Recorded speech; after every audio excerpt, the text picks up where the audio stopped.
දවස් 30ක්ම unlimited Netflix බලන්න. unlimited data pack එකක් මුළු පවුලටම unlimited fun එකක් අරගන්න. අදම active කරගන්න. Vim Extra Anti-Smell Lemon Mint බලයයි තද දුගඳ සුන් කරයි.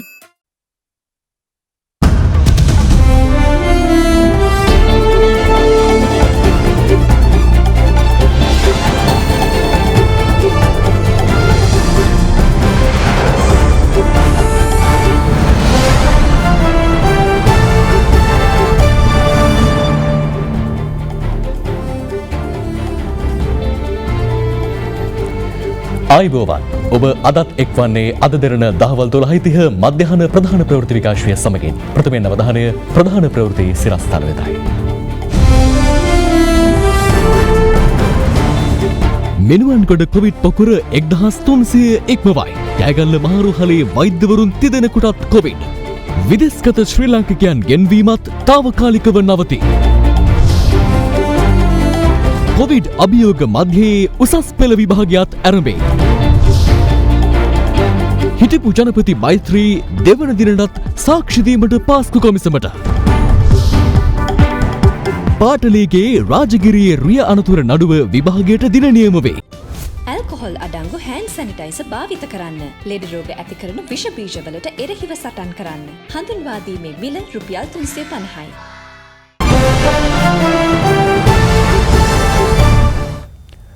ගත වූ පැය 24 තුළ නව ආසාදිතයන් 121 දෙනෙකු හඳුනා ගැනීමත් සමග මෙවන්ගොඩ කොවිඩ් පොකුරේ සමස්ත ආසාදිතයන් ගණන 1307ක් දක්වා ඉහළ ගොස් තිබෙනවා.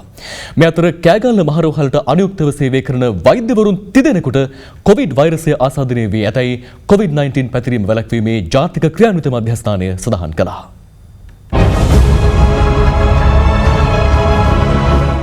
මෙනුවන්ගොඩ කොවිඩ් පොකුරෙන් මෙතෙක් වාර්තා වූ සමස්ත ආසාදිතයින් සංඛ්‍යාව 1307ක්. එයින් අවසන් ආසාදිතයන් 121 දෙනා ඊයේ රාත්‍රියේ වාර්තා වූ අතර ඔවුන් සියලු දෙනාම මෙනුවන්ගොඩ ඇඟලුම් ආයතනයේ කාර්ය මණ්ඩලයේ අය සහ ඔවුන්ගේ ආශ්‍රිතයන් වනවා. ඒ අතරින් 87 දෙනෙක් නිරෝධායන මධ්‍යස්ථාන වලින් හඳුනාගෙන ඇති අතර 34 දෙනා ආශ්‍රිතයන් බව රජයේ ප්‍රවෘත්ති දෙපාර්තමේන්තුව නිවේදනය කළා.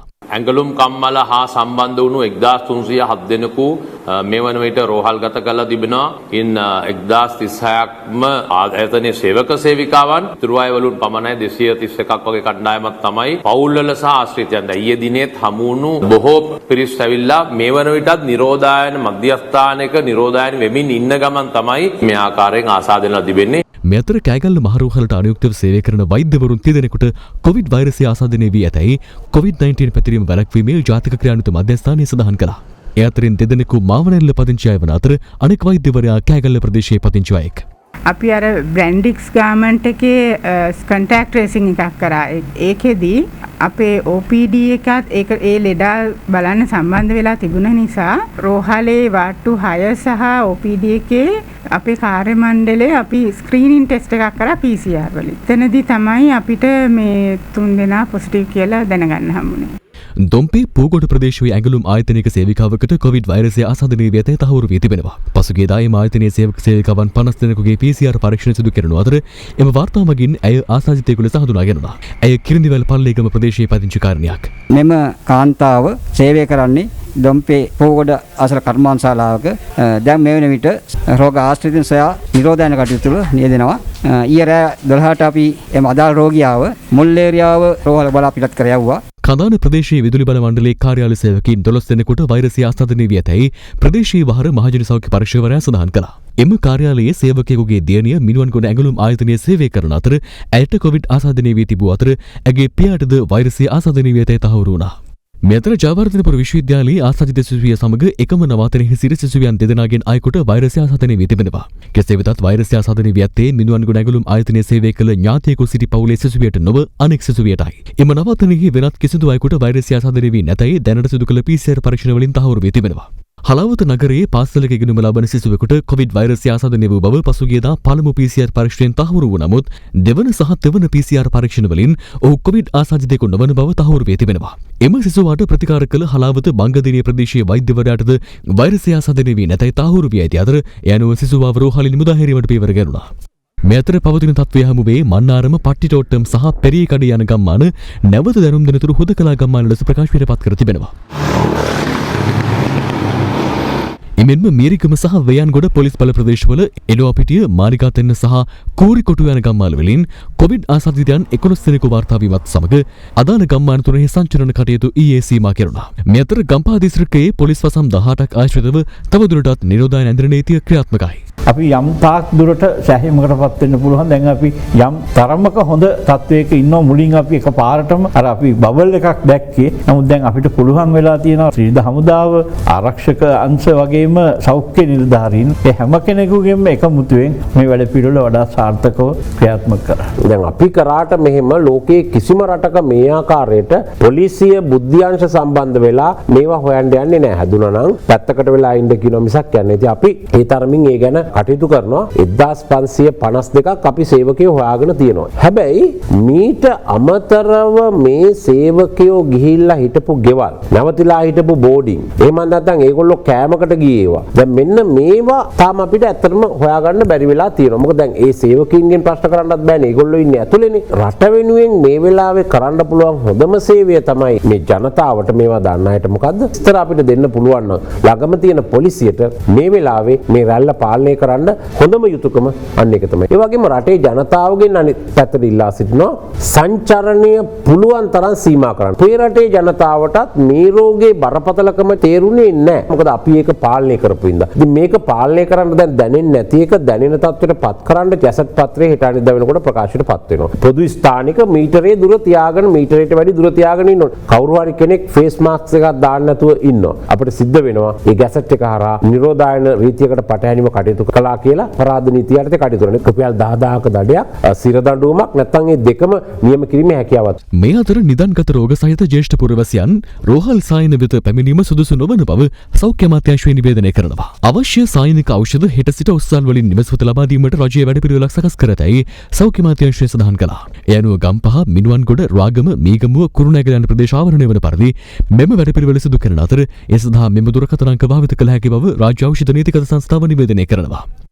පවතින තත්ත්වය සැලකිල්ලට ගනිමින් ජාතික ප්‍රවාහන වෛද්‍ය ආයතනයේ නුගේගොඩ, වේරහැර සහ ගම්පහ කාර්යාලවලින් සපයන සේවා తాවකාලිකව නතර කිරීමට තීරණය කර තිබෙනවා. අප තීරණය කරා අපගේ නුගේගොඩ, වේරහැර සහ ගම්පහ යන ශාඛාවල පවතින සේවාවන් తాවකාලික නැවැත්වීමට රජය මගින් දැනුම් දුන් වහාම අපි නැවතත් එම සේවාවන් ලබා දීමට සූදානම් සිටිනවා. ඒ පිළිබඳව අපි නැවතත් දැනුම් දෙන්න කටයුතු කරනවා. ඒ වගේම අපගේ දිස්ත්‍රික් මට්ටමින් තියෙන සියලුම ශාඛාවල සේවාවන් කෙරීගෙන යනවා. කෙසේ නමුත් වැඩි ප්‍රජාවක් ගැවසීමට අපහසු බැවින් දිස්ත්‍රික්කයේ පමණක් එන අයට සමානයි සේවාව සැලසීමට අපි කටයුතු කරගෙන සිටින්නේ. මේ අතර කොවිඩ් ව්‍යාප්තිය හේතුවෙන් විදේශගත ශ්‍රී ලාංකිකයන් දිවයිනට යලි ගෙන්වා ගැනීම తాවකාලිකව නතර කර ඇතැයි විදේශ කටයුතු අමාත්‍යාංශයේ ලේකම් විශ්‍රාමික අද්මිරාල් මහාචාර්ය ජයනාත් කොළඹගේ මහතා සඳහන් කළා. දිවයිනේ නිරෝධායන මධ්‍යස්ථානවල ධාරිතාවයේ සැලකිල්ලට ගනිමින් මෙම තීරණය ගෙන ඇති අතර ඒ සම්බන්ධයෙන් යුද හමුදාපතිවරයා කරුණු පැහැදිලි කළා. නිරෝධායන මධ්‍යස්ථානවල 10500ක වගේ ප්‍රමාණයක් නිරෝධායන වෙනවා. නිරෝධායන මධ්‍යස්ථාන 96ක් ත්‍රිවිධ හමුදාව විසින් පවත්වාගෙන යනු ලබනවා. පිටරටවල් වලින් අවිල්ලා නිරෝධායන වෙන සංඛ්‍යාවක් දැන් ඊයේ දිනෙත් 150කට අධික සංඛ්‍යාවක් නික්ම ගියා. ඉතින් නමුත් ඒ වෙනකොට 150ක් යද්දී ඒ 250ක් විතර සංඛ්‍යාවක් 300කටත් වැඩි සංඛ්‍යාවක් ඇතුළට ගන්න වුණා. අවම වශයෙන් තව දින 10ක් වගේ ඇතුළත කාලයක් තුල අපි දකින්නේ ශ්‍රී ලංකාවට විදේශ රටවල් වලින් ගේීමට හැකියාවක් තිබෙයි කියලා. නමුත් ඇතුළට ගන්න ප්‍රමාණය අඩු වෙලා විදේශ රටවල් වල කට්ටිය ගන්න හැකියාවක් තිබුණොත් එක දිනයක්වත් පරක්කු නොකර අපගේ ශ්‍රී ලාංකිකයන් අපි රැගෙන ඒමට කටයුතු කරනවා.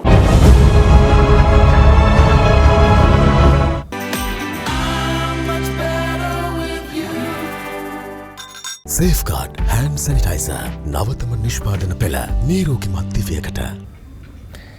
COVID-19 සෞඛ්‍ය මාර්ගෝපදේශවලට අනුකූලව අධ්‍යයන පොදු සහතික පත්‍ර උසස් පෙළ විභාගය අද උදෑසන ආරම්භ වුණා.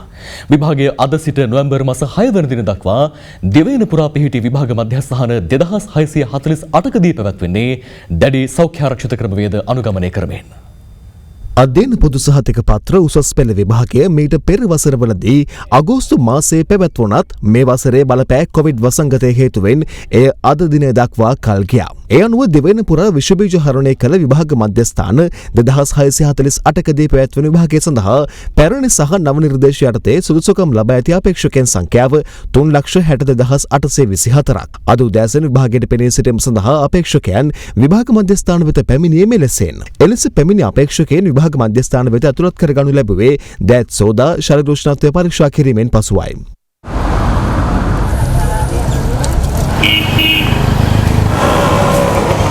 මධ්‍යම කඳුකරට ඇතුළු දිවෙන ප්‍රදේශ කිහිපයකට අදහැරුණු වැසිමත් දේවෝද සිසුන් විභාග මධ්‍යස්ථාන වෙත පැමිණි ආකාරයයි මේ. එමෙන්ම විභාග මධ්‍යස්ථාන තුළදී මුඛ ආවරණ පැළඳීම අනිවාර්ය කරමින් අපේක්ෂකයන් අතර පුද්ගල දුරස්ථ භාවය පවත්වා ගැනීමටත් විභාග දෙපාර්තමේන්තුව උපදෙස් දී තිබුණා. මේ අතර අනුරාධපුර පුත්තලම ප්‍රධාන මාර්ගයේ බුලන්කුළම 38 කණුව ප්‍රදේශයේ තාවකාලික විදකල පාලම මතින් ගමන් කළ ගල් අමරණ යන්ත්‍රයක් පැටවූ බර වාහනයක් අද පෙරවරුවේ එම පාලම මත සිරවීම නිසා එම ප්‍රදේශයේ වාහන ගමනාගමනයට උදෑසන 7 සිට බාධා ලැබුණා. මේ හේතුවෙන් අනුරාධපුර නගරයේ විභාග මධ්‍යස්ථාන වෙත බස් රථ වලින් පැමිණි විභාග අපේක්ෂකයන් අපහසුතාවයට පත් වූ අතර පසුව පොලිසිය මැදිහත් වී විකල්ප මාර්ග හරහා සිසුන් විභාග මධ්‍යස්ථාන වෙත යොමු කිරීමට පියවර ගත්තා.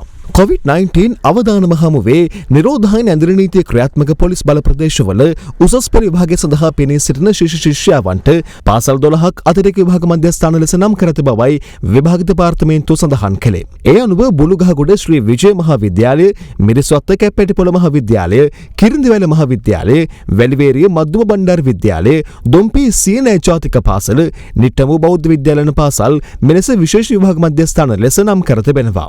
මීට අමතරව කල් එළිය සිරි විද්‍යා කීර්ති කනිෂ්ඨ විද්‍යාලය, කොටගොඩ රාහුල විද්‍යාලය, දෙවුලපිටිය දුනුගහ රණසිංහ මහාවිද්‍යාලය, මුකලංගම බණ්ඩාරනායක මහාවිද්‍යාලය, දෙහියාගාත හෝලි රොසර් විද්‍යාලය සහ කිරිල්ලවල මධ්‍ය මහාවිද්‍යාලය මෙලෙස නම් කර ඇති බව සඳහන්. ඇදිරි නීතිය තියෙන ප්‍රදේශවල උසස් පෙළ විභාගය පැවැත්වෙනවා. නමුත් ඒ පොදු ප්‍රවාහන සේවා හෝ භාවිතා කරන්න ඒ ශිෂ්‍ය ශිෂ්‍යාවන්ට කිසිම බාධාවක් නැහැ. සාමාන්‍යයෙන් අපි කිව්වා ඒ ප්‍රදේශවල හරහා යන වාහනවලට කුමන අවස්ථාවකදීවත් මගින් ඒ බස් රථවලට නංවා ගන්න ඒ වගේම බැස්සවීමට අවස්ථාවක් නැහැ කියලා. නමුත් ඒකට ව්‍යාතිරේක අවස්ථාවක් තමයි මේ උසස් පෙළ විභාගයේ ශිෂ්‍ය ශිෂ්‍යාවන් ඒ අයට පුළුවන් පොදු ප්‍රවාහන සේවාවල ගිහිල්ලා ඒ විභාග කටයුතු වලට සහභාගී වෙන්න. ඒ වගේම මන්නාරමේ ග්‍රාම සේවක වසම් දෙකක් ඔබ දන්නවා හුදෙකලා කරලා තියෙනවා. දැන් ඒ ග්‍රාම සේවක වසම් දෙකෙත් ඉන්නවා උසස් පෙළ විභාගයේ ලියන ශිෂ්‍ය ශිෂ්‍යාවන්. ඉතින් ඒ හුදෙකලා කිරීම වත් ඔවුන්ට බලපාන්නේ නැහැ. ඒ සඳහා අවශ්‍ය උපරිම පහසුකම් අපි සලසලා දීලා තියෙනවා. අපි කිව්වොත් කෙටියෙන් කිසිම අවස්ථාවක ඇඳිරි නීති ඒ වගේම වෙනත් ආකාරයේ හුදෙකලා කිරීම උසස් පෙළ විභාගයේ සිසුන්ට බලපාන්නේ නැහැ. අද ආරම්භ උසස් පෙළ විභාගය නොවැම්බර් 6 වෙනිදා දක්වා පැවැත්වෙනවා. මෙරට කොවිඩ් ආසාදිතයන්ගේ සංඛ්‍යාව 4752 දෙනෙකු දක්වා ඉහළ ගොස් තිබෙනවා. ඒ ගත වූ දිනේදී හඳුනාගත් ආසාදිතයන් 124 දෙනාත් සමගින්. මේ අතර නවතම පරීක්ෂණයකින් හෙළිවැත්තේ මුදල් නෝට්ටු, ජංගම දුරකථන තිරය සහ මල නොබදින ලෝහ මත දින 28ක කාලයක් නොනැසී පැවතීමට කොවිඩ් වෛරසයට හැකි බවයි.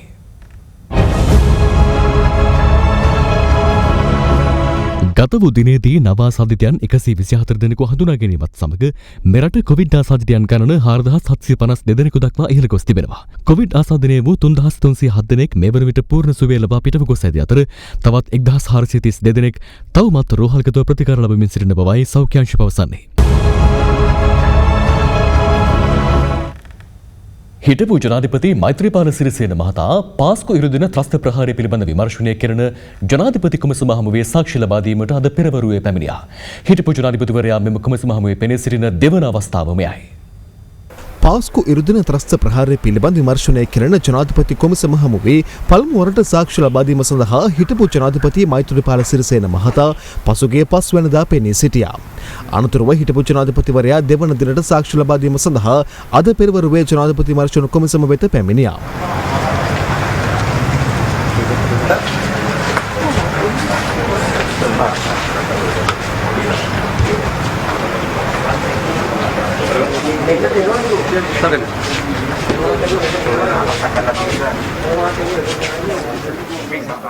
පාස්කු ප්‍රහාරය සම්බන්ධයෙන් විමර්ශනය කරන ජනාධිපති කොමිසම හමුවේ සාක්ෂි ලබා දීම සඳහා හිටපු ජනාධිපති මෛත්‍රීපාල සිරිසේන මහතා අද පෙරවරු 9:45ට පමණ දෙවන දිනට ජනාධිපති කොමිසම හමුවට පැමිණියා. හිටපු ජනාධිපතිවරයාගේ මෙම සාක්ෂි විමසීමට සවන් දීම සඳහා ශ්‍රී ලංකා නිදහස් පක්ෂය නියෝජනය කරමින් අමාත්‍ය මහින්ද අමරවීර මහතා සහ ශ්‍රී ලංකා නිදහස් පක්ෂයේ මහලේකම් දයාසිරි ජයසේකර මහතා අද දින ජනාධිපති කොමිසම හමුවට පැමිණ තිබුණා. ඒ වගේමයි මෙම පාස්කු ප්‍රහාරයේ වගෝත්‍රකරුවන් ලෙස නම් කර සිටින හිටපු ආරක්ෂක ලේකම් හේමසිරි ප්‍රනාන්දු මහතා, හිටපු පොලිස්පති පූජි ජයසුන්දර මහතා සහ රාජ්‍ය බුද්ධි සේවයේ හිටපු අධ්‍යක්ෂ නිලන්ත ජයවර්ධන මහතාද හිටපු ජනාධිපතිවරයාගේ සාක්ෂි විමසීමට සවන් දීම සඳහා මේ වන විට කොමිෂන් සභා පරිශ්‍රය තුළ රැඳී සිටිනවා. හිටපු ජනාධිපතිවරයා අද දිනේ කොමිසම හමුවේ සාක්ෂි ලබා දෙන්නේ පසුගිය සතියේ ඔහු ලබා දුන් සාක්ෂි අසත්‍ය බවට තවත් පාර්ශවයන් කොමිසම හමුවේ සාක්ෂි ලබා දී ඇති පසුබිමකයි. 2016 වසරේ රාජගිරිය ප්‍රදේශයේ සිදු වූ රියැනුතුරක් සම්බන්ධයෙන් චෝදනා එල්ලවී සිටින හිටපු අමාත්‍ය පාටලී චම්පික රණවක ඇතුළු විත්තිකරුවන් 3 දෙනෙකුට එරෙහිව නීතිපතිවරයා විසින් ගොනු කර ඇති නඩුවේ විභාගය දෙසැම්බර් මාස 11 වෙනිදා ආරම්භ කරන බව කොළඹ මහාධිකරණය නියෝග කළා. මෙම නඩුව අද කොළඹ මහාධිකරණ විනිසුරු දමිත් තොටවත්ත මහතා ඉදිරියේ කැඳවනු ලැබුව අවස්ථාවේදී මෙම නඩුවේ පැමිණිල්ලට අදාළව ඉදිරිපත් කර ඇති පරිගණක ආශ්‍රයෙන් උත්පාදනය කරන ලද සාක්ෂි විත්ති පාර්ශවයේ නීතිඥවරුන්ට පරීක්ෂා කිරීමට අවශ්‍ය නම් ඒ සඳහා අවශ්‍ය පහසුකම් සලසා දීමට පියවර ගන්නා ලෙස මහාධිකරණ විනිසුරුවරයා විසින් පැමිණිල්ල මෙහෙවන නියෝජ්‍ය සොලිසිටර් ජනරාල් දිලීප පීරිස් මහතාට නියෝග කළා. මෙහිදී නියෝජ්‍ය සොලිසිටර් ජනරාල් දිලීප පීරිස් මහතා අධිකරණය හමුවේ ඉල්ලීමක් කරමින් මෙම රියැනුතුරට සම්බන්ධ විදුලි බල හා බලශක්ති අමාත්‍යාංශයට අයත් WPKT 7545 දරන ජීප්‍රතය මෙම නඩුව විභාගයට ගන්නා දින අධිකරණය හමුවට ඉදිරිපත් කරන ලෙස එම අමාත්‍යාංශයේ ලේකම්වරයාට නියෝගයක් නිකුත් කරන ලෙස ඉල්ලා සිටියා. ඊට අමතරව මෙම අනතුරට ලක් වූ සංදීප් සම්පත් ගුණවර්ධන නැමැති තරුණයාට අයත් යතුරුපැදියද මීළඟ නඩු දිනයට අධිකරණය හමුවට ඉදිරිපත් කරන ලෙස කොළඹ අපරාධ කොට්ටාශුවට නියෝගයක් නිකුත් කරන ලෙසද මෙහිදී නියෝජ්‍ය සොලිසිටර් ජනරාල්වරයා ඉල්ලා සිටියා. ඒ අනුව මෙම සිද්ධියට සම්බන්ධ ජිප්‍රතය මීළඟ නඩු දිනයේදා අධිකරණය හමුවට ඉදිරිපත් කරන ලෙස විදුලි බල හා බලශක්ති අමාත්‍යාංශයේ ලේකම්වරයාට නියෝග කළ මහාධිකරණ විනිසුරුවරයා අදාළ යතුරුපැදියද මීළඟ නඩු දිනයේ අධිකරණය හමුවට ඉදිරිපත් කරන ලෙස කොළඹ අපරාධ කොට්ටාශයට නියෝග කළා. ඉන් අනතුරුව විත්ති හා පැමිණිලි පාර්ශවයේ නීතිඥවරුන්ගේ එකඟතාව මත මෙම නඩුවේ සාක්ෂි විභාගය දෙසැම්බර් මාස 11 වෙනිදා ආරම්භ කරන බවටයි විනිසුරුවරයා නියෝග කළේ. මේ අතර මද්ද්‍රව්‍ය ව්‍යාපාරම්කරුවන් සමග සම්බන්ධතා පැවැත්වීමේ චෝදනාවට අත්අඩංගුවට පොලිස් මද්ද්‍රව්‍ය විනාශක කාර්යාංශයේ නිලධාරීන් 13 දෙනා ඔක්තෝබර් 26 වෙනිදා තෙක් යලි රක්ෂිත බන්ධනාගාරගත කිරීමට කොළඹ ප්‍රධාන මහේස්ත්‍රාත් අධිකරණය අද නියම කර තිබෙනවා. එම නඩු විභාගයේ කොළඹ ප්‍රධාන මහේස්ත්‍රාත් මොහමඩ් මිහාර් මහතා ඉදිරියේ අද කැඳවනු ලැබුව අවස්ථාවේදී රක්ෂිත බන්ධනාගාරගත කර සිටින සැකකරුවන් අධිකරණය හමුවට ඉදිරිපත් කරුණේ නැහැ. ඉන් අනතුරුව විමර්ශනවල ප්‍රගතිය දක්වන වාර්තාවක් අපරාධ පරීක්ෂණ දෙපාර්තමේන්තුව වෙනුවෙන් පෙනී සිටින රාජ්‍ය නියෝජ්‍ය සොලිසිටර් ජනරාල් දිලීප පීරිස් මහතා විසින් අධිකරණය හමුවට ඉදිරිපත් කළා. අනතුරුව සැකකරුවන් ලබන 26 වෙනිදා දක්වා තවදුරටත් රිමාන්ඩ් භාරයේ තැබීමට නියම කළ අධිකරණය එදිනට පරීක්ෂණවල ප්‍රගතිය දක්වන වාර්තාවක් ඉදිරිපත් කරන ලෙසයි නියෝග කළේ. ඉකුද්දා ගිනිකැනීමට ලක් වූ නිව් ඩයමන්ඩ් නෞකාවේ සිද්ධියට අදාළ පැමිණිල්ල අද කොළඹ ප්‍රධාන මහේස්ත්‍රාත් මොහමඩ් මිහාර් මහතා ඉදිරියේ කැඳවනු ලැබුව අවස්ථාවේ කපිතාන්වරයාට සිතාසියක් ලද විට කොළඹ මහාධිකරණය හමුවේ පෙනී සිටින ලෙස කොළඹ මහේස්ත්‍රාත් අධිකරණය නියෝග කළා. එහිදී පැමිණිල්ල වෙනුවෙන් පෙනී සිටින රාජ්‍ය නියෝජ්‍ය සොලිසිටර් ජනරාල් දිලීප පීරිස් මහතා අධිකරණයට දන්වා සිටියේ වෙත්තිකරුවන්ට එරෙහිව කොළඹ මහාධිකරණය හමුවේ ඉකුත් 8 වෙනිදා අධිචෝදනා පත්‍ර ගොනු කළ බවයි. ඒ අනුව සිතාසියක් ලද විට කොළඹ මහාධිකරණය හමුවේ පෙනී සිටින ලෙස අදාළ නෞකාවේ කපිතාන්වරයා වන තිරෝස් හිල්ලියාස් නමැත්තාට නියම කළ මහේස්ත්‍රාත්වරයා කොළඹ මහේස්ත්‍රාත් අධිකරණය හමුවේ පැවැත්වන මෙම නඩු කටයුතු අවසන් කිරීමටද නියෝග කළා. දැන් තවත් වත් කිහිපයක්. මනුසත් තිරණ ක්‍රියාත්මක කරන බසීන් අනාගතයට වැඩසටහන යටතේ දුෂ්කර පාසල් වෙත පුස්තකාල බස්රථ ලබා දීමේ පළමු අදියර පසුගියදා මහනුවර දිස්ත්‍රික්කයෙන් ආරම්භ වූ අතර ඒ අනුව නවලපිටිය 12 භාගයේ කනිෂ්ඨ විද්‍යාලයේ දරුවන් වෙනුවෙන් පුස්තකාල බස්රථයක් ලබා දෙනු ලැබුවා. බස්රථය පාසල වෙත රැගෙන යන අතරතුර කඩවත වරකාපොළ කෑගල්ල පේරාදෙණිය සහ ගම්පොළ මහජන පුස්තකාල අසල රැස්ව සිටි ජනතාවද බස් පුස්තකාලය වෙත පොත් පරිත්‍යාග කළා. පුස්තකාල පහසුකම් නොමැති දිවයිනේ සෑම දිස්ත්‍රික්කයක්ම ආවරණය වන පරිදි බස් පුස්තකාල 25ක් දරුවන් වෙනුවෙන් ලබා දීමට මනුසත් දෙරණ සූදානම්. SLT සහ මොබිටෙල් ආයතන බස්රථ 20ක් සඳහා අනුග්‍රහය සැපීමත් විශේෂත්වයක්. හම්බන්තොට ගොණ්ඩරුව මාර්ගයේ කැලණිගම වැව ආසන්නයේදී වන අලියෙකු මෝටර රථයකට පහර දෙන අයුරු ජංගම දුරකථනයක මෙලෙස සටහන්ව තිබුණා.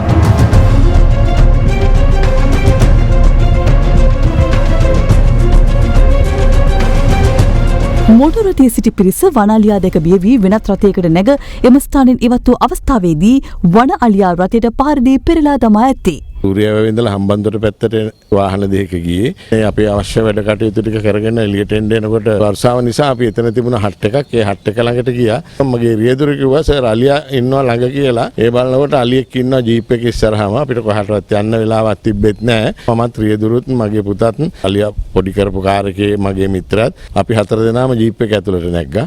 අපි සද්ද කරන්නේ නැතුව හිටියා. මම අලියා විනාඩි 10ක පමණ කාලයක් ජීප් එක වටේ කරගුණා. කාර් එක ළඟට ගිහිල්ලා අලියා හොඬ වැල්ලෙන් කාර් එක උස්සලා පෙරළුවා. මාදුරුවේ ජාතික වනෝද්‍යානය තුළ පිහිටි මාදුරු ඔයේ වැලි ගොඩදැමීමේ ජාවාරමක් වටලා සැකකරුවන් තිදෙනෙකු ටිපර් රථ 3ක් සහ ලොරි රථයක් සමග අරලගංවිල පොලිස් විශේෂකාර්ය බලකාය සිය බහරිටගෙන තිබෙනවා.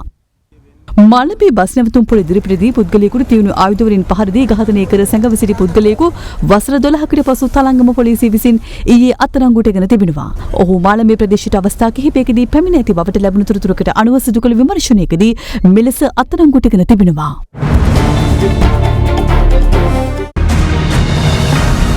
This is a news alert from Ava Verana 24. මෙන්න විශේෂ පුවතක්. ගම්පහ දිස්ත්‍රික්කයේ නිරෝධායන ඇඳින නීතිය ක්‍රියාත්මක වන පොලිස් වසම් 18ක් තුළ හෙට සිට ලබන බ්‍රහස්පතින්දා දක්වා ඔසුසැල් සුපිරි වෙළඳසැල් සහ සියලුම වෙළඳසැල් විවෘත නොකරන බව යුද හමුදාපති ලුතිතන් ජෙනරාල් ශවේන්ද්‍ර සිල්වා මහතා පවසනවා. මෙන්න එම පුවත නැවතත්. ගම්පහ දිස්ත්‍රික්කයේ නිරෝධායන ඇඳින නීතිය ක්‍රියාත්මක වන පොලිස් වසම් 18ක් තුළ හෙට සිට ලබන බ්‍රහස්පතින්දා දක්වා ඔසුසැල් සුපිරි වෙළඳසැල් සහ සියලුම වෙළඳසැල් විවෘත නොකරන බව යුද හමුදාපති ලුතිතන් ජෙනරාල් ශවේන්ද්‍ර සිල්වා මහතා පවසනවා. This is a news alert from Ava Verana 24. එත් සමගින් ප්‍රවෘත්ති අවසන්. සුබ දවසක්.